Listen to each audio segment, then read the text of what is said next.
নিজের শক্তির উপর খুব অহংকার। নিজেকে শক্তি বলো তুমি। আজ শক্তিকে ছিন্ন হতে হবে। দেখব তোমাকে আমাদের হাত থেকে কে বাঁচায়। কে কার থেকে বাঁচবে খুব তাড়াতাড়ি বুঝবে তোমরা।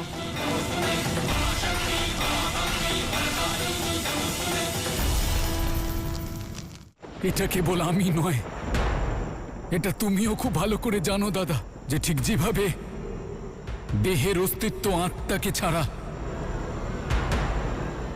প্রাণের অস্তিত্ব বায়ু ছাড়া, পৃথিবীর অস্তিত্ব আকাশ ছাড়া, ঠিক সেভাবেই শিবের অস্তিত্ব শক্তি ছাড়া শূন্য দাদা।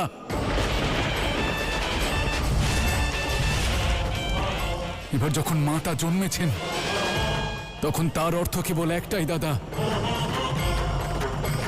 যদি মাতা এসেছেন তার মানে শিবও আসবেন, শিবও আসবেন, শিবও আসবেন।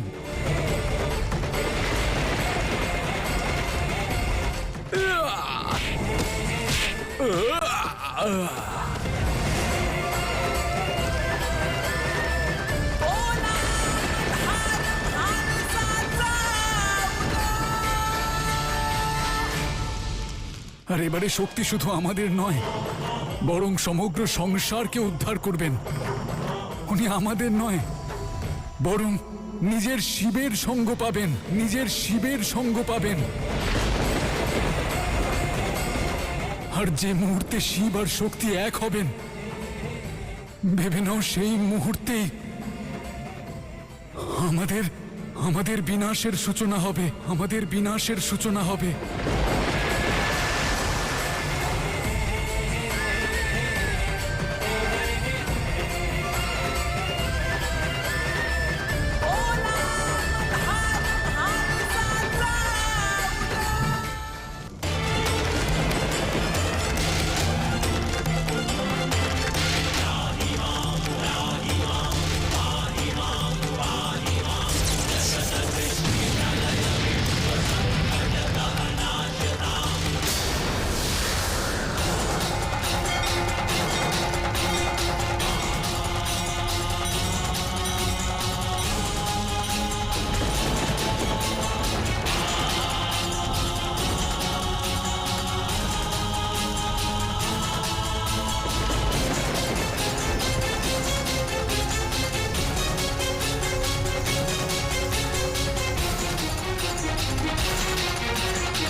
अपने नए स्वरूप में शिव शक्ति है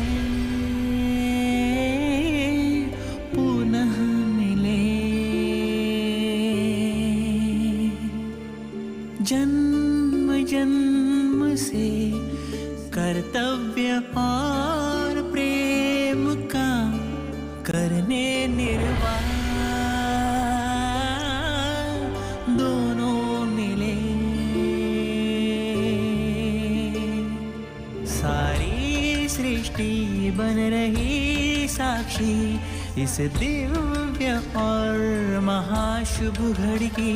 मल्हार के रूप में है शिवम, है भाल सब स्वयं पार्वती।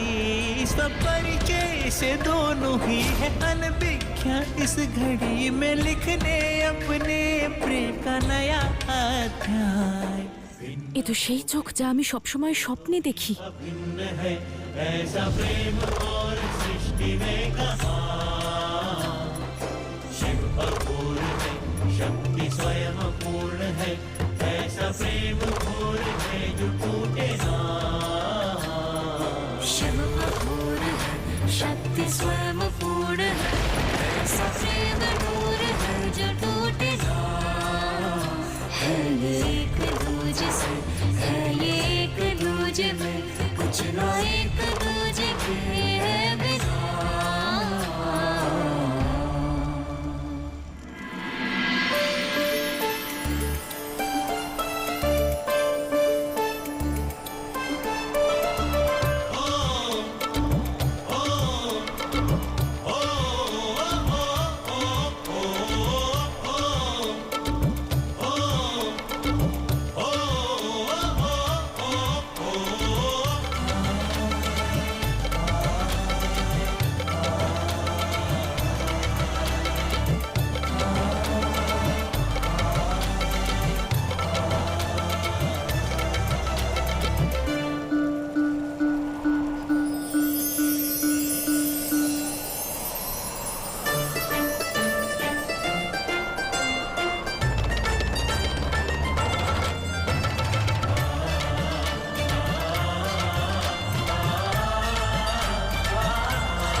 मल्हारी मार्तंडे।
কে রে?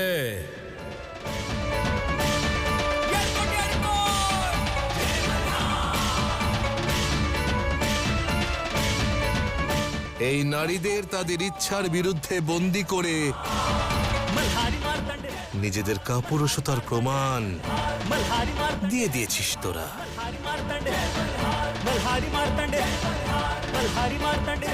এবার আমি তোদের একটা শেষ সুযোগ দিচ্ছি।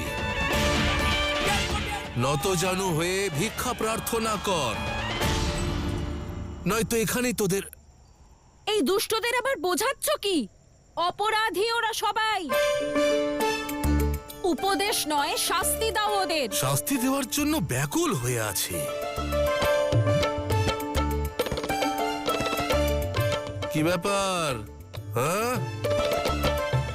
সবার প্রথমে শাস্তি দেওয়ার অধিকার অর্জন করতে হয় কন্যা। আর কে গো তুমি? কে তুমি? হ্যাঁ, এই গ্রামের প্রধান নাকি? এই এলাকার নায়ক নাকি এই রাজ্যের শাসক? কে তুমি? হ্যাঁ, তুমি কেবল একজন সাধারণ নাগরিক। সাধারণ নাগরিক। আর একজন সাধারণ নাগরিকের কি এমন অধিকার থাকে বলো? আমি বলছি তোমাকে, শোনো, একজন সাধারণ নাগরিক কেবল ন্যায় প্রার্থনা করতে পারে, আর কিচ্ছু করতে পারে না সে। শাস্তি দিতে চাও? আরে না কন্যা, না। বাহ বাহ বাহ, কি জ্ঞানের কথা! এইবার সব বুঝতে পারছি আমি। হ্যাঁ, তুমি না এই এদেরই মতন, তুমি ওদের সঙ্গে এসেছিলে, কিন্তু যেই তুমি দেখলে যে আমি ওদের সহায়তা করছি, তখন আমাকে রক্ষা করার, আমায় ন্যায় দেওয়ার নাটক শুরু করলে, নিজের মিত্রদের বাঁচানোর জন্য। ঠিক বুঝেছি তো?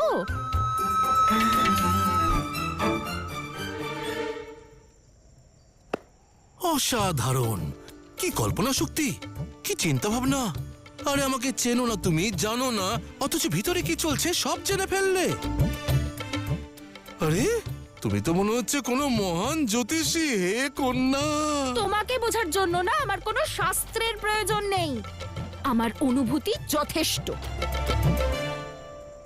রক্ষক হওয়ার নাটক করছো না, যাতে নিজের কুচিন্তাগুলোকে ঢাকতে পারো। কথা নারীদের সম্মানের বলছো, আর এদিকে এক নারীর সঙ্গেই ছলনা করছো। কি ভেবেছিলে তুমি? হ্যাঁ, কি ভেবেছিলে যে আমার সঙ্গে ছলনা করে তোমার এই মিত্রদের কুকর্মকে ঢাকতে পারবে?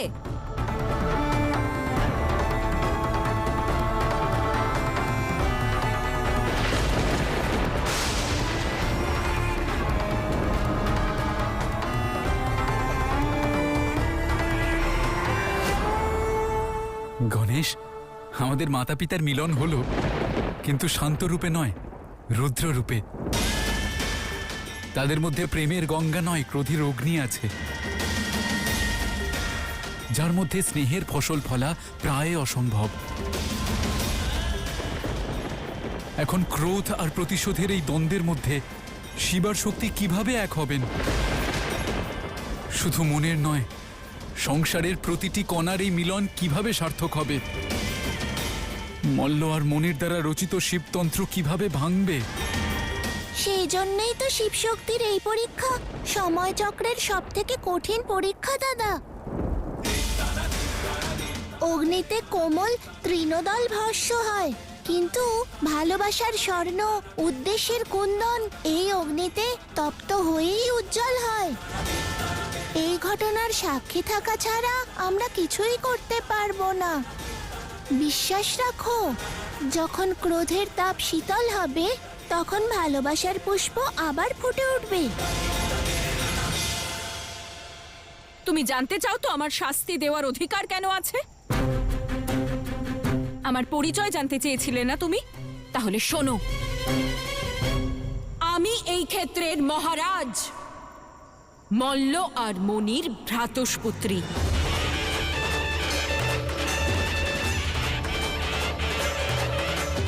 এই গ্রামের প্রধান, তার কন্যা আমি।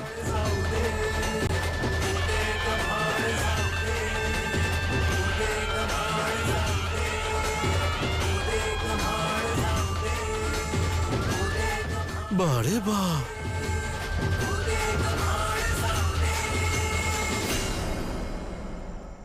আরে বারে বাহ। আরে যে অন্যের পরিচয় অবলম্বন করে ক্ষমতা প্রদর্শন করে তার নিজের কোনো পরিচয় থাকে না। আরে এরা হলো সেই মানুষ যারা নিজের অধিকার জাহির করে বেড়ায়, তাও আবার অন্য কারোর অভিজ্ঞতার ধ্বজা উড়িয়ে।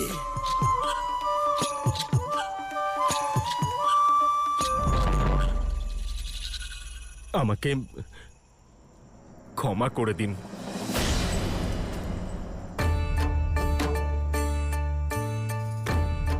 দয়া করুন, যদি মহারাজ মল্ল আর মণি জানতে পারেন তাহলে আমাদের প্রাণ চলে যাবে। দয়া করুন আমাদের। ক্ষমা করে দিন। ওই ক্ষমা চাইতে হলে তার কাছে চা যার ক্ষমা করার অধিকার রয়েছে।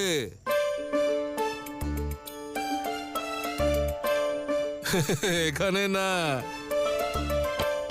যা মহারাজ মল্ল, মহারাজ মণি, ওদের কাছে যা, করো জোরে ক্ষমা প্রার্থনা কর, বল আমরা ভুল করেছি, আমরা প্রায়শ্চিত্ত করতে চাই। ইনি মহারাজ মল্ল আর মহারাজ মনির ভাইজি। এ তোমাদের আর আমার মতন রক্ত মাংসের তৈরি নয়। উনি তো ক্রোধের অগ্নি থেকে উৎপন্ন হয়েছেন।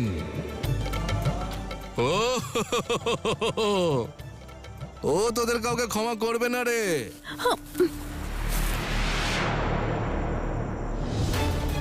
এই যে এই লোকগুলো, এরাই ধরেছিল আমাদের, এরাই আমাদের বন্দি করেছিল।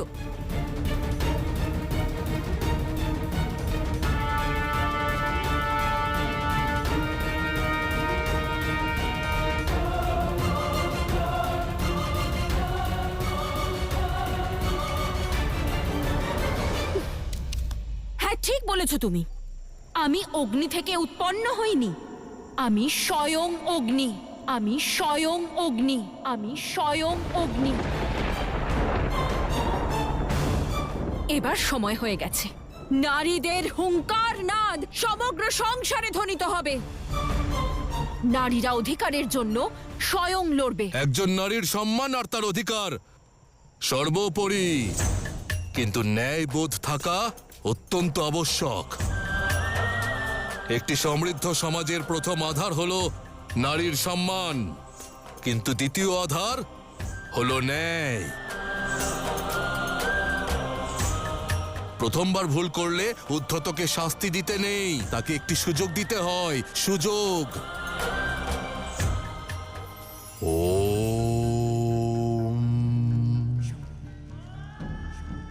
সহযোগিতা কেবল কাউকে সহায়তা করা নয়, বরং এ হলো এক বার্তা, মানুষকে মানুষের সাথে যুক্ত করার ভাবনা।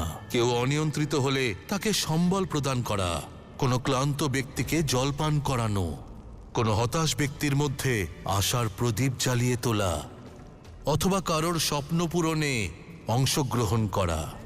এই সব সহযোগিতারই তো রূপ। সহযোগিতা, তার মধ্যে যোগ শব্দ আসে, অর্থাৎ জুড়ে যাওয়া। আপনি সহযোগিতা করলে মানুষ আপনার সঙ্গে যুক্ত হবে।